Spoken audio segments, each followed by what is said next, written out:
Okay, कल हमने किया इलेक्ट्रिक पोटेंशियल के बारे में, ठीक है, पोटेंशियल एनर्जी के बारे में भी पढ़ लिया था, पोटेंशियल डिफरेंस के बारे में पढ़ लिया था। डिफरेंस में क्या था, आप एक पॉइंट से दूसरे पॉइंट तक लाते थे, लेकिन ओनली पोटेंशियल में क्या था बेटा, आप इन्फिनिटी से उस पॉइंट पे ऊपर लाते थे, ठीक है, तो वहां पे डेल्टा नहीं आता था। यहाँ पे डेल्टा आएगा किसमें, इलेक्ट्रिक पोटेंशियल वाले डिफरेंस वाले केस में, ठीक है बेटा। उसके बाद ये भी हमने कर लिया था कि v is equal to Q by 4 pi epsilon naught r, इसका रिलेशन आएगा बेटा, ठीक है। Due to different group of charges के बारे में भी कर लिया था कि Q3 का Q2 के ऊपर कोई लेना देना नहीं है और Q1 का Q4 के ऊपर कोई लेना देना नहीं है, ठीक है जी, ये हमने कर लिया था। एक्सियल लाइन के ऊपर, जैसे डाइपोल में आपने एक्सियल एंड इक्वेटोरियल पढ़ा था ना, वैसे ही इसमें भी एक्सियल लाइन के ऊपर जो था फंडा आएगा मेरे पास, वीपी कितना आएगा बेटा, पोटेंशियल आपके पास 1/4 पाई epsilon not P by x square minus L square, ठीक है। पी यहाँ पे क्या है बेटा, डाइपोल मूवमेंट है। पी की वैल्यू क्या होती थी बेटा, हरी आप जल्दी बोलो बेटा, Q into 2a, Q into 2a, ठीक है जी। यहाँ पे L दे दिया इन्होंने, तो यहाँ पे Q.2L लिख रखा है। इक्वेटोरियल पॉइंट की अगर बात करें, इस Q पॉइंट के ऊपर हम बात करते थे, ठीक है, तो मेरे पास VQ जो था उसकी वैल्यू कितनी आएगी बेटा, 0। VQ के ऊपर, इक्वेटोरियल पॉइंट के ऊपर वैल्यू 0 आएगी, ये हमेशा याद रखना।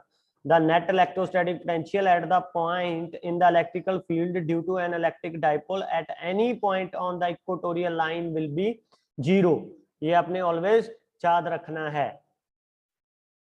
इक्को पोटेंशियल सरफेस आगे थे, उसके बाद वेरी इंपॉर्टेंट बेटा, एमसीक्यू बेस्ड क्वेश्चन है, बहुत क्वेश्चन आएंगे इसके ऊपर। इक्को पोटेंशियल सरफेस के ऊपर होता क्या है mainly, a surface at every point, surface होता है बेटा जिसके ऊपर एवरी पॉइंट के ऊपर अगर हम बात करें, ठीक है, which potential due to the charge distribution is same is called equipotential surface. तो इक्को पोटेंशियल सरफेस में, सारे सरफेस में जो पोटेंशियल होगा ड्यू टू चार्ज की वजह से वो सेम रहेगा। तो इक्को पोटेंशियल सरफेस अलग अलग होता है। For a uniform electrical field की बात करो अगर, तो कैसा होता है, प्लेन होगा, वो प्लेन इक्को पोटेंशियल सरफेस होगा। ये ऐसे क्वेश्चन पूछते हैं बेटा, लाइन दी हुई है जी, इक्को पोटेंशियल सरफेस कैसा होगा, तो आपने फट देने बता देना कि वो प्लेन जैसा होगा भाई, ठीक है। चार्ज दे दिया जी स्फेरिकल क्यू टेस्ट चार्ज, तो उसका इक्को पोटेंशियल सरफेस कैसा होगा जी, तो आपने फट देने बता देना कि कोसेंट्रिक होगा, मतलब क्या होगा, स्फेरिकल होगा, स्फेरिकल इक्को पोटेंशियल होगा, जैसे सेकंड में दिख रहा है आपको, ठीक है जी। क्लियर बेटा। प्रॉपर्टी आगे आ गई, प्रॉपर्टी आपको याद रखनी है कि नो वर्क इज डन, कोई वर्क नहीं लगता जब आप मूव करते हो टेस्ट चार्ज को from one point two another in the इक्को पोटेंशियल सरफेस। इसके ऊपर कोई बहुत सारे क्वेश्चन आएंगे, घुमा फिरा के वो पूछ देंगे, लेकिन आंसर उसका सेम एक ही रहेगा कि मेरे पास भाई साहब इक्को पोटेंशियल सरफेस में वर्क डन जो होगा वो 0 होगा।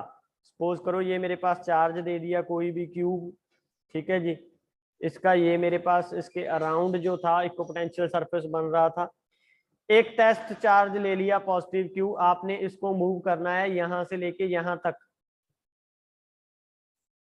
तो नो वर्क इज डन, यानी W इज इक्वल टू 0। अब अगर W ही 0 है, ठीक है जी, तो पोटेंशियल भी 0 होगा, क्योंकि V is equal to W/Q नहीं होता मेरे पास, तो वो भी मेरे पास कितना हो जाएगा, 0 हो जाएगा इक्को पोटेंशियल सरफेस में, ठीक है। जैसे हम मानसा में है, मानसा में है, तो मानसा सारा जो है वो क्या है, एक इक्को पोटेंशियल सरफेस की तरह बिहेव कर रहा है, ठीक है। अगर सपोज करो आ मेरा पिंड, ठीक है, आ थोड़ा घर, क्लियर जी, ठीक है। आपको किसी बाहर वाले ने फोन किया, भी कहां से हो आप, तो आपने बोला मानसा। मेरे को आया फोन उसी का, मैंने बोला मानसा। तो उसको तो यही लगेगा, उसने दायरा यही सेट कर लेना कि एक सरफेस है इसके बीच, दोनों के बीच में। ठीक है जी, क्लियर। अगर मैं चंडीगढ़ चला गया यहाँ पे, ठीक है जी, क्लियर, तब फोन किया किसी ने आपको, तो आपने बोला मानसा, मैंने बोला चंडीगढ़, ठीक है जी। तो जो मेरा ऑरा है, ठीक है, मेरा सरकमस्टांसेस हैं वो कुछ और होंगे और इनके कुछ और होंगे। क्लियर जी, ठीक है। तब आपको अगर यहां से यहां तक आना है तो वर्क डन करना पड़ेगा जी। ठीक है, अगर मानसा में ही यहां से लेके यहां तक घूम रहा हूं मैं तो वर्क डन नहीं लगेगा। अब आप ऐसे मत बोल देना कि फ्यूल तो मचता है सर, टाइम तो वेस्ट होता है। इको पोटेंशियल की बात कर रहा हूं, ये जस्ट मैंने एग्जांपल ली आपके लिए, आप समझाने के लिए। ठीक है जी, क्लियर। एनी डाउट बेटा किसी को? यस और नो? क्लियर है या नहीं? क्लियर या ऑल क्लियर? चैट बॉक्स में बताओ जल्दी जल्दी, हरी अप। क्लियर या ऑल क्लियर? ओके जी, all clear, all clear, all clear, all clear. Okay जी, ठीक है, ठीक है बेटा। तो वर्क डन अगर मेरे पास ए टू बी जीरो हो गया तो यहाँ पे पोटेंशियल भी क्या होगा बेटा? जीरो होगा। ठीक है जी, क्लियर है। तो electric field is always perpendicular to the element D L of the equipotential surface. ये भी बात रखनी है कि इलेक्ट्रिकल फील्ड जो होगी इक्विपोटेंशियल की ऑलवेज परपेंडिकुलर होगी। अगर मेरे पास सरफेस ये है तो जो फील्ड होगी बीच में से परपेंडिकुलर होगी इसके। ठीक है, ऐसे नहीं है कि इधर मेरा प्लेन है तो इस तरफ ही मेरे पास होगी, नहीं, परपेंडिकुलर होगी वो उसके, 90 डिग्री का एंगल बनाएगी। ठीक है जी, क्लियर। तो E dot D L cos theta is equal to मेरे पास कितना हो गया? जीरो हो गया वर्क डन तो आपके पास। तो जहां से कॉस थीटा की वैल्यू जीरो, यानी थीटा की वैल्यू क्या होनी चाहिए? 90 होना चाहिए। वेरी इंपॉर्टेंट बेटा, स्टार मार्क कर लो इसे। 2 नंबर में क्वेश्चन पूछते हैं सीधा कि शो करो, show that electrical field is always perpendicular to the element dl in the equipotential surface। सीधा 2 नंबर में क्वेश्चन आएगा, यानी आपने शो करना है कि थीटा इज इक्वल टू 90 होता है। वेरी इंपॉर्टेंट, जिसके ऊपर स्टार मार्क करता हूं मतलब वो एग्जाम की पॉइंट ऑफ व्यू से बहुत इंपॉर्टेंट है बेटा। क्लियर जी। तो आपने बस सीधा करना है, फॉर्मूला लगाना है वर्क डन का, W is equal to E dot D L, A से लेके बी तक। नेगेटिव वर्क डन क्यों लिखा? क्योंकि अगेंस्ट द इलेक्ट्रोस्टैटिक फोर्स लगा रहा हूं मैं। ठीक है, आपको पता है E dot D L cos theta होता है। ठीक है, वर्क डन जीरो के इक्वल कर देना है। ठीक है, E is not equal to zero हो नहीं सकती इलेक्ट्रिकल फील्ड, डीएल भी नहीं जीरो हो सकता, तो बचा ओनली क्या? Cos theta. तो cos theta is equal to zero, तो यहां से थीटा की वैल्यू कितनी आ गई? 90। 2 नंबर पक्के? एनी डाउट बेटा किसी को? जब भी आ जाए कि शो करो जी कि इलेक्ट्रिकल फील्ड जो होगी ऑलवेज परपेंडिकुलर होगी एलिमेंट डीएल के, तब आप क्या करोगे? ये वाला हथकंडा अपनाओगे। ठीक है जी, क्लियर है? एनी डाउट बेटा किसी को? एनी डाउट किसी को बेटा?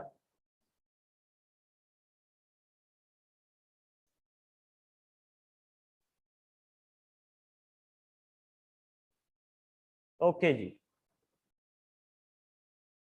चलो फिर आगे।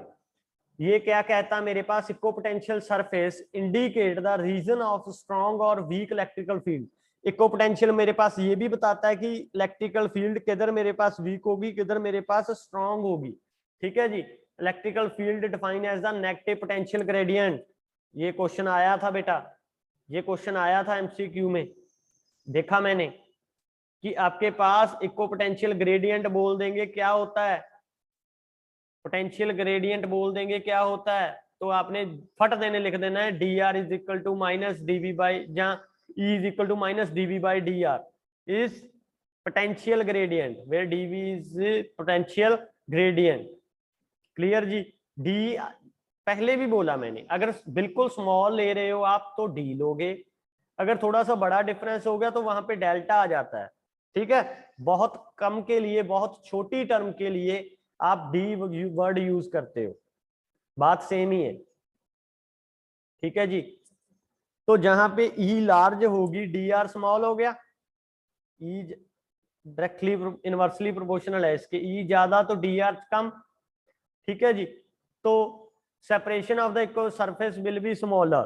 ठीक है जी, जहां पे भी इलेक्ट्रिकल फील्ड स्ट्रांग होगी वहां पे इक्वल पोटेंशियल सरफेस की वैल्यू क्या होगी बेटा, स्मॉल होगी, छोटा होगा। ठीक है, जैसे इलेक्ट्रिकल फील्ड यहाँ पे ज्यादा है तो इक्वल पोटेंशियल सरफेस जो होगा स्मॉल होगा, बस इतना।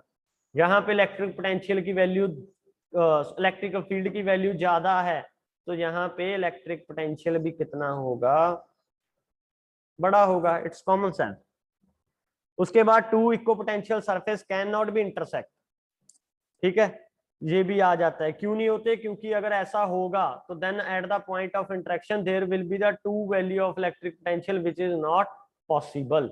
स्टार मार्क, एक सिंगल स्टार मतलब थोड़ा सा इंपॉर्टेंट है, इतना भी नहीं।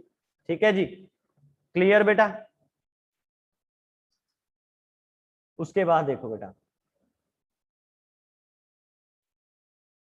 Electrostatic potential energy. ठीक है, ये भी पूछ लेते हैं, ये मेनली पोटेंशियल एनर्जी है, मतलब क्या है, ये वर्क डन है, एनर्जी दे दी तो ऐसे यूनिट उसकी क्या होगी, जूल होगी। तो work done in moving a Q charge from infinity to point in the field against the electrostatic force is called electrostatic potential energy, is called electrostatic potential energy. तो W is equal to Q भी होता है मेरे पास। ठीक है जी, तो U is equal to W is equal to U के इक्वल होगा, तो मेरे पास ये वाला वैल्यू आ जाएगी। 3 सिस्टम के लिए ये वाली आ जाएगी, N के लिए ये आ जाएगी। उसके बाद इलेक्ट्रिक फ्लक्स, जो मेन मुद्दे की बात आई, बहुत इंपॉर्टेंट, गॉस थ्योरम में यूज होता है इलेक्ट्रिक फ्लक्स। इसकी डेफिनेशन आपने याद रखनी है और आपको पता होना चाहिए कि ये स्केलर है या वेक्टर है। क्लियर है बेटा, इसका आपको पता होना चाहिए कि ये स्केलर है या वेक्टर है। फर्स्ट है मेरे पास एरिया वेक्टर। एरिया वेक्टर मेरे पास क्या बताता है कि ऑलवेज सरफेस के ऊपर से एक वेक्टर जाएगा, वो रिप्रेजेंट करता है स्मॉल एरिया को। तो small area of the surface can be represented by the vector. इसको ds लिख देता हूं मैं, ds vector is equal to ds n cap. n cap मतलब यूनिट वेक्टर, यूनिट वेक्टर मतलब जिसका आपके पास मैग्नीट्यूड हो। क्लियर जी, इलेक्ट्रिक फ्लक्स यूनिट वेक्टर मतलब 1 हो आपके पास वैल्यू, कैप लिख दिया ऊपर तो यूनिट वेक्टर होते ही है। इलेक्ट्रिक फ्लक्स वेरी इंपॉर्टेंट बेटा, very important. Electric flux linked with any surface, electric flux linked with any surface is defined as the, ऐसे ही एज इट इज, जैसे पड़ी है पैट बस आपने वैसे ही उतार देनी है, डट्टो।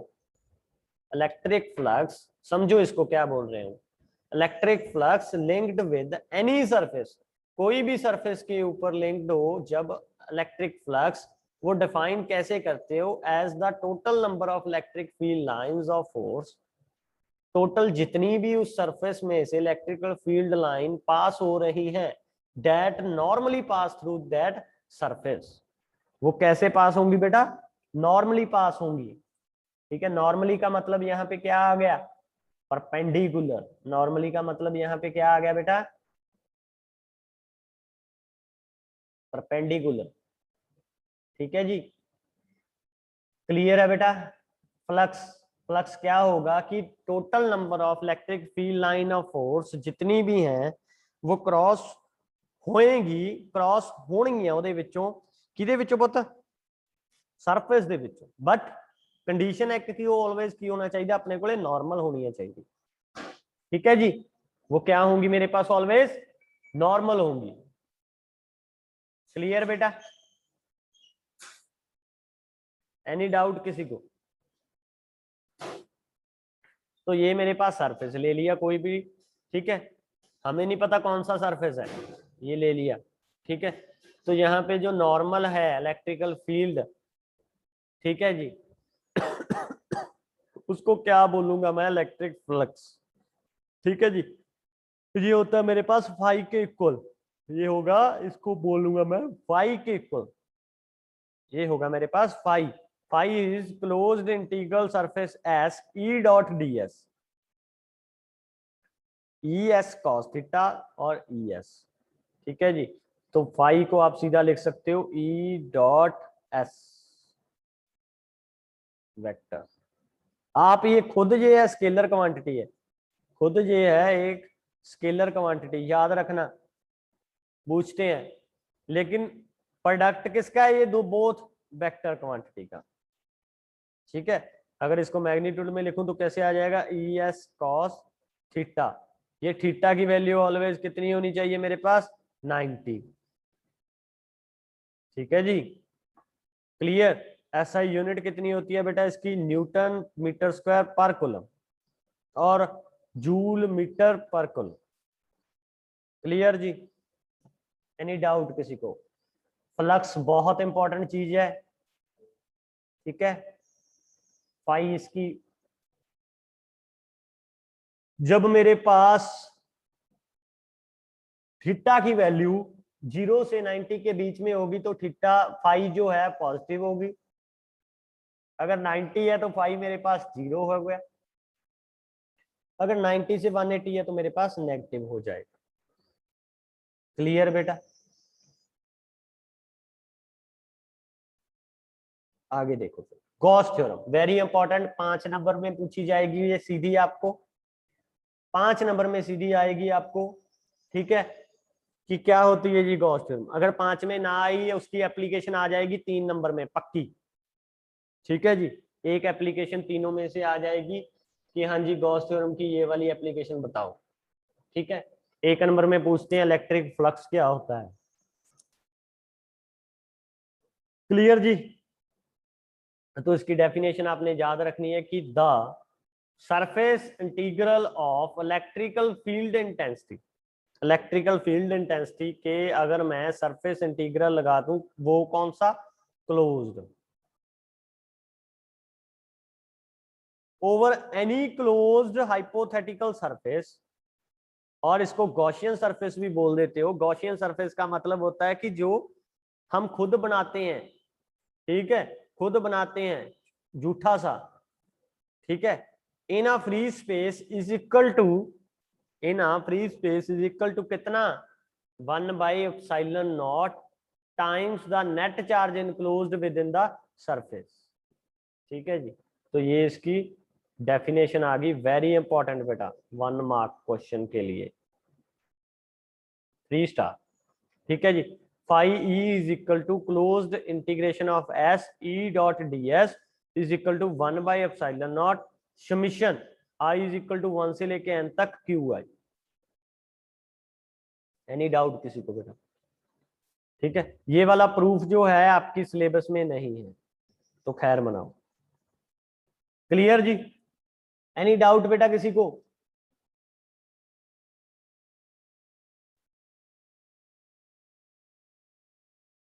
यस और नो, हो जाएगा बेटा, डेफिनेशन लिख दोगे आप गॉस थ्योरम की। ठीक है, उसके बाद ये भी नहीं है, एप्लीकेशन आ गई वेरी इंपॉर्टेंट, 3 इसकी एप्लीकेशन है बेटा।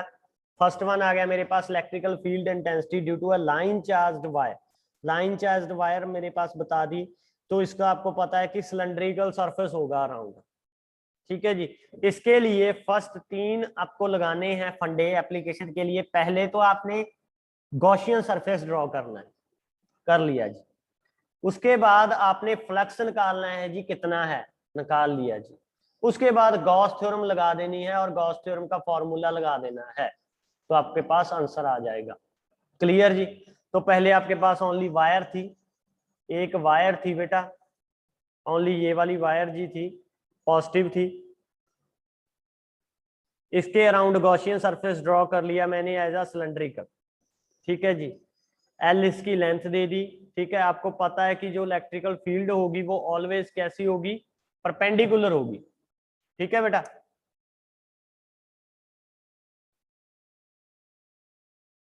हेलो, हाँ जी मैम क्लास लगा रहे हैं।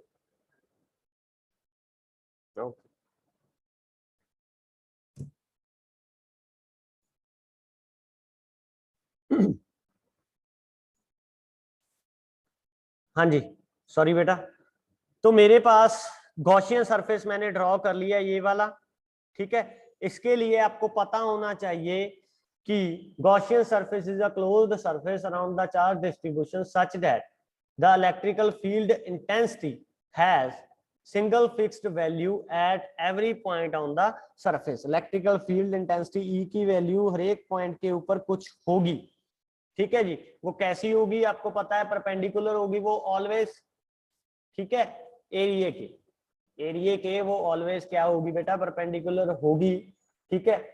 तो इलेक्ट्रिकल फील्ड अगर मेरे पास इधर को, इलेक्ट्रिकल फील्ड मेरे पास किधर को बेटा, यहां देखो, इलेक्ट्रिकल फील्ड एक वायर है तो एज अ कंडक्टर बाहर को आएगी, इसकी भी ऊपर को आएगी, ठीक है। इसकी ऊपर को तो एरिया यहाँ पे एंड्स के ऊपर मेरे पास क्या कैसे होगा, बिल्कुल पैरेलल होगा। यहाँ पे इलेक्ट्रिकल फील्ड नीचे को है, एरिया के किधर है, एंड्स में, इधर को, ठीक है। एंगल कितना बन रहा है बेटा, 90 का। यहाँ पे एंगल कितना बन रहा है बेटा, 90 का। तो cos 90 कितना होता है, हरी अप चैट बॉक्स में जल्दी जल्दी बताओ, cos 90, cos 90 बेटा कितना होता है, 0।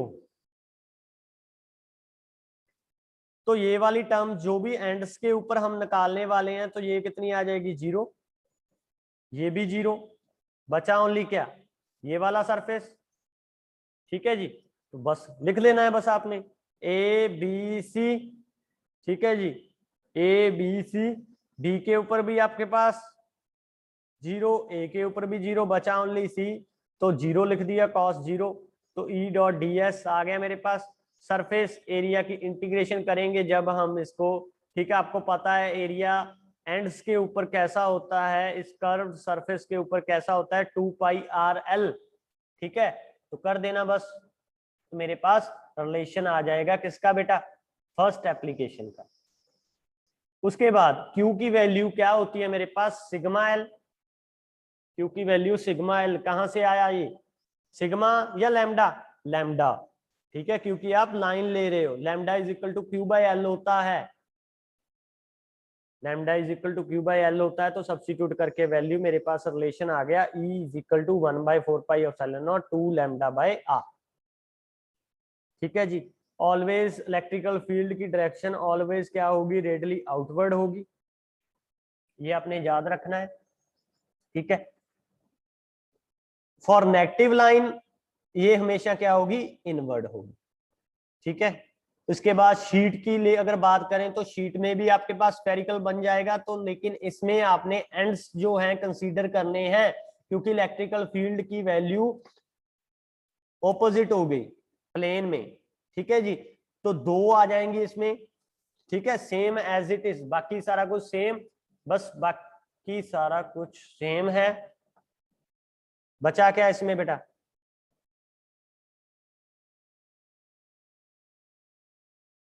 पहले इलेक्ट्रिकल फील्ड ऊपर को थी, ऐसे थी, अब कैसे है, इधर को, इधर को है।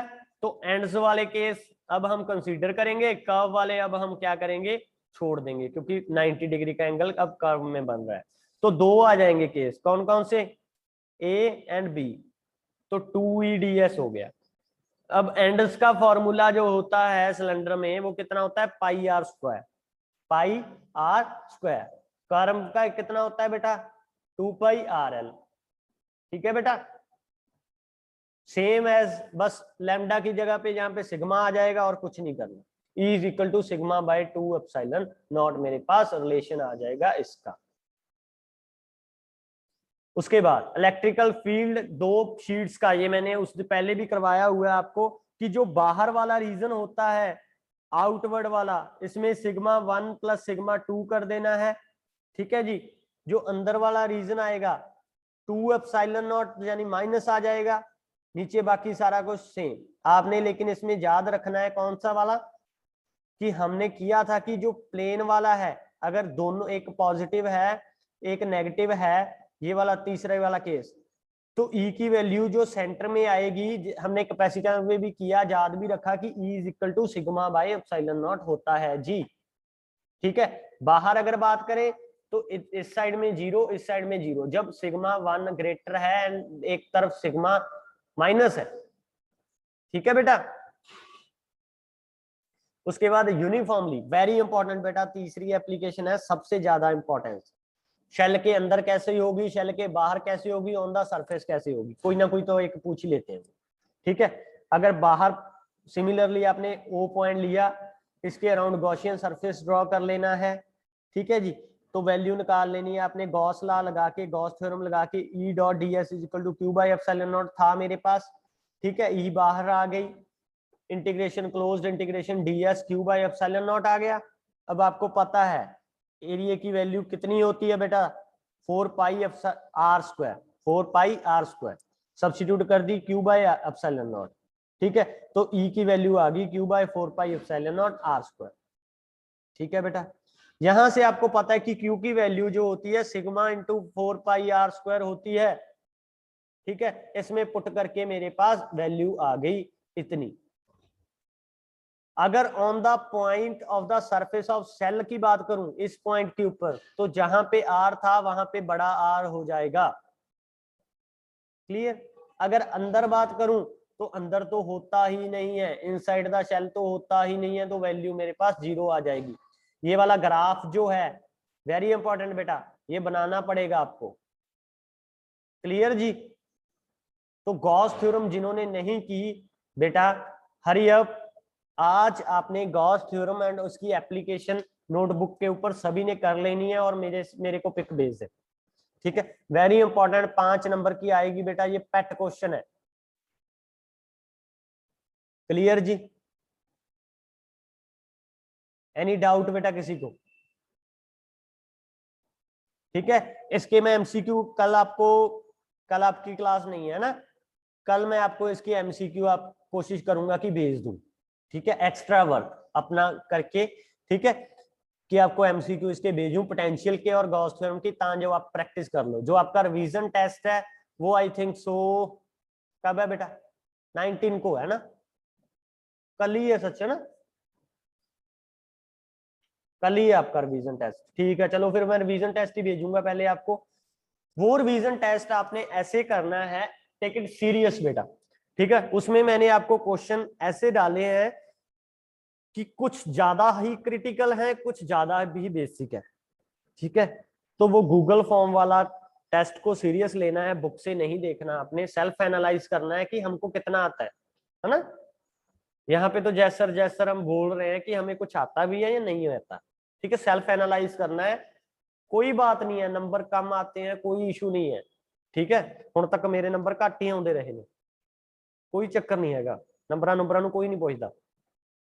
ठीक है, पर आपदे आप ਨੂੰ एनालाइज करो भी सानू ये चीज आउंदी है या नहीं आउंदी। ठीक है, जे ਤੁਹਾਨੂੰ पता लग गया भी ਇੱਥੇ ਸਾਨੂੰ प्रॉब्लम ਆ, ਤਾਂ ਹੀ ਤਾਂ ਤੁਸੀਂ ਅੱਗੇ ਉਸ ਤੇ ਪ੍ਰੈਕਟਿਸ कर सकते हो। क्लियर बेटा? क्लियर जी? तो ट्राई करना कि अपने आप खुद इसको जो गूगल फॉर्म दूं और इसके बिहाफ के ऊपर आपने